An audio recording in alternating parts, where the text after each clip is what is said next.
Bab 4. Merasa dikasihi dan diterima. Salah satu masalah sulit yang dihadapi anak-anak adalah mengatasi kebohongan musuh yang menyelinap ke dalam pikiran mereka. Kebohongan itu sulit dihadapi karena seringkali berkedok kebenaran. Contoh kebohongan itu antara lain, aku tidak dikasihi, aku tidak diterima, aku tidak dihargai, aku tidak menarik, aku tidak cukup baik, aku terlalu gemuk, terlalu kurus, terlalu tinggi, terlalu pendek, terlalu tolol, terlalu pandai, terlalu semuanya. Ketika seorang anak menginjak masa remaja, kebohongan itu makin berkembang dan seringkali terbawa-bawa bahkan sampai mereka dewasa. Karena itu, aku rasa tidak pernah terlalu dini untuk mulai mendoakan seorang anak agar merasa dikasihi dan diterima. Pertama, diterima oleh Allah, lalu oleh keluarga, kemudian oleh teman sebaya dan orang lain.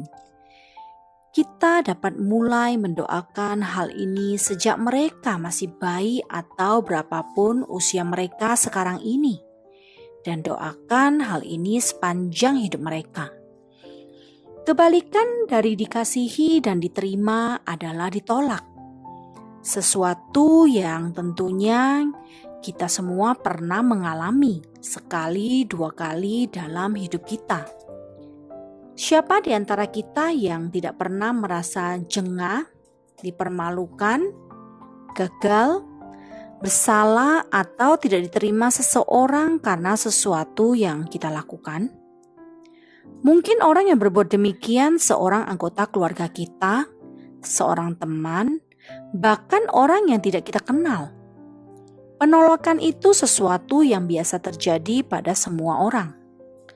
Beberapa orang dapat melupakan peristiwa seperti itu karena mereka tahu jauh di dalam diri mereka bahwa mereka diterima.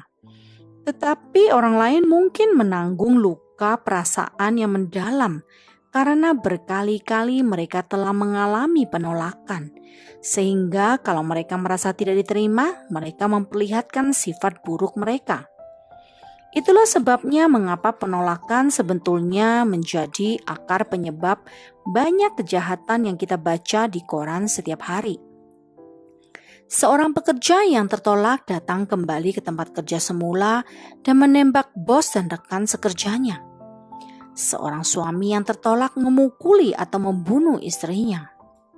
Seorang ibu yang ditolak oleh orang lain melecehkan anak-anaknya.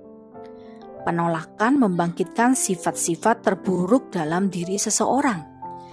Sebaliknya, kasih dan penerimaan membangkitkan sifat-sifat terbaik dalam diri seseorang. Seseorang yang sudah merasa tertolak mengartikan semua tindakan sebagai penolakan, sekalipun itu hanya berupa pandangan mata, kata-kata yang biasa saja, tindakan yang biasa-biasa saja. Sebaliknya, seorang yang merasa dikasihi dan diterima tidak akan berpikir apa-apa tentang pandangan mata, kata-kata, dan tindakan yang sama. Seseorang mungkin bukannya benar-benar ditolak, tetapi kalau dia percaya bahwa dirinya ditolak, pengaruhnya akan sama buruknya dengan jika dia benar-benar ditolak. Tetapi kasih Allah mampu merubah semua ini. Bila kita tahu bahwa Allah mengasihi dan menerima kita, hidup kita akan diubahkan. Dia berjanji, "Aku telah memilih engkau dan tidak menolak engkau." Yesaya 41 ayat 9. "Aku mengasihi engkau dengan kasih yang kekal." Yeremia 31 ayat 3. Dan dia membuktikan kasihnya karena Allah menunjukkan kasih-Nya kepada kita oleh karena Kristus telah mati untuk kita ketika kita masih berdosa. Roma 5 ayat 8. Bahkan Alkitab meyakinkan kita bahwa baik maut maupun hidup, baik malaikat-malaikat maupun pemerintah-pemerintah, baik yang ada sekarang maupun yang akan datang, atau kuasa-kuasa baik yang di atas maupun yang di bawah, ataupun sesuatu makhluk lain tidak akan dapat memisahkan kita dari kasih Allah yang ada dalam Kristus Yesus Tuhan kita. Roma 8 ayat 38 sampai 39. Kita perlu berdoa agar anak kita memahami sekali kebenaran-kebenaran ini, sebab inilah landasan yang kokoh untuk mengembangkan sikap mengasihi dan menerima dalam kepribadian mereka. Meskipun pada akhirnya kasih yang terpenting dalam hidup seseorang adalah kasih Allah, tetapi kasih orang tua atau tidak adanya kasih orang tua adalah yang pertama dilihat dan dirasakan seorang anak. Kasih orang tua adalah kasih pertama yang dialami seorang anak dan kasih pertama yang dipahaminya. Bahkan melalui kasih orang tua ini, anak dipersiapkan untuk membuka dirinya bagi kasih Allah, serta melalui kasih orang tua, anak juga belajar memahami kasih Allah sejak dini.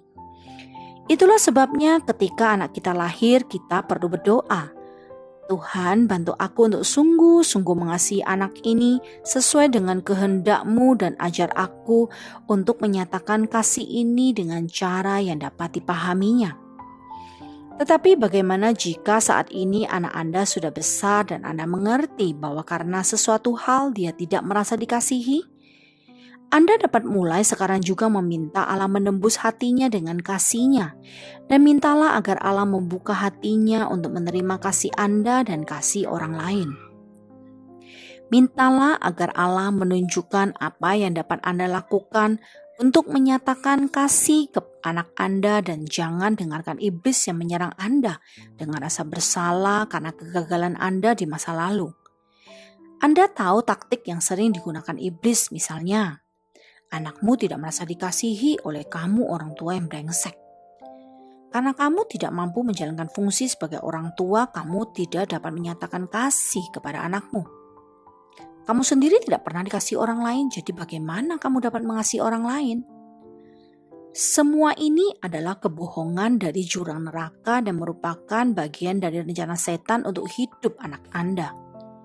Jika Anda diliputi rasa bersalah atau merasa gagal selama ini untuk menyatakan kasih kepada anak-anak Anda, akui semua pikiran Anda kepada Allah. Doakan hal ini, serahkan masalah ini ke tangan-Nya. Lalu berdirilah teguh dan nyatakan kebenaran Tuhan. Katakan, Allah mengasihi anakku, aku mengasihi anakku, orang lain mengasihi anakku. Kalau anakku merasa dia tidak dikasihi, itu disebabkan karena dia percaya kebohongan musuh. Kami menolak hidup berdasarkan kebohongan setan. Meskipun Anda mungkin untuk beberapa lama harus berjuang keras. Jangan sesekali menyerah kepada kebohongan iblis. Sebaliknya nyatakan terus kebenaran Allah. Kemudian berdoalah agar kasih Allah menembus hati anak Anda. Juga doakan agar kasih Anda dapat dilihat dan dirasakannya. Selain doa, anak juga membutuhkan kasih yang dinyatakan kepada mereka melalui kontak mata, jamahan fisik, tepukan di punggung, pelukan dan ciuman, serta tindakan, perbuatan, dan kata-kata yang menyatakan kasih. Aku menemukan ketika aku dengan sengaja menatap mata anak-anakku dan tanganku mengelus-elus mereka dengan lembut dan melalui senyuman aku mengatakan, aku sayang kamu dan kuanggap kamu hebat. Aku dapat selalu melihat ada perubahan langsung dan nyata pada wajah dan sikap mereka.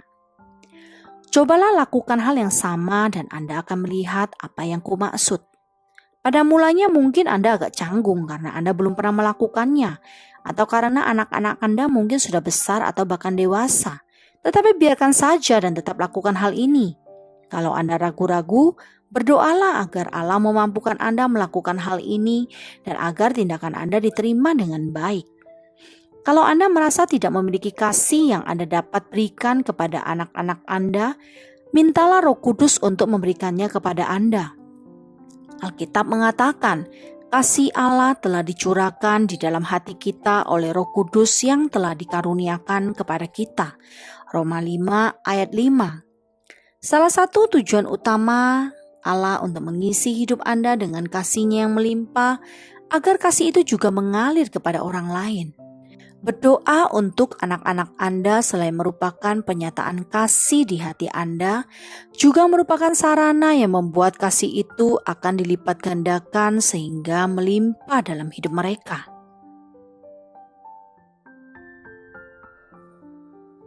Doa.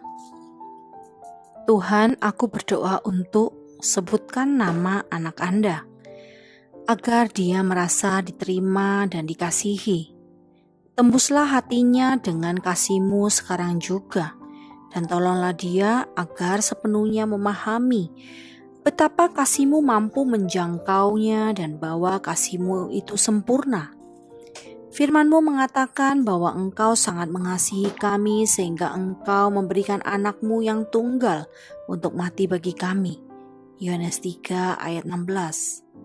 Lepaskan dia dari kebohongan musuh yang mungkin telah ditanamkan di dalam pikirannya sehingga dia meragukan kasih-Mu. Yesus mengatakan, seperti Bapa telah mengasihi aku, demikianlah juga aku telah mengasihi kamu. Tinggallah di dalam kasih-Ku itu. Yohanes 15 ayat 9-10. Tuhan, tolonglah sebutkan nama anak Anda untuk tinggal di dalam kasih-Mu. Semoga dia dapat berkata seperti Daud, mampukan aku untuk mendengar kasih setia-Mu di waktu pagi, sebab kepadamu aku percaya. Mazmur 143 ayat 8.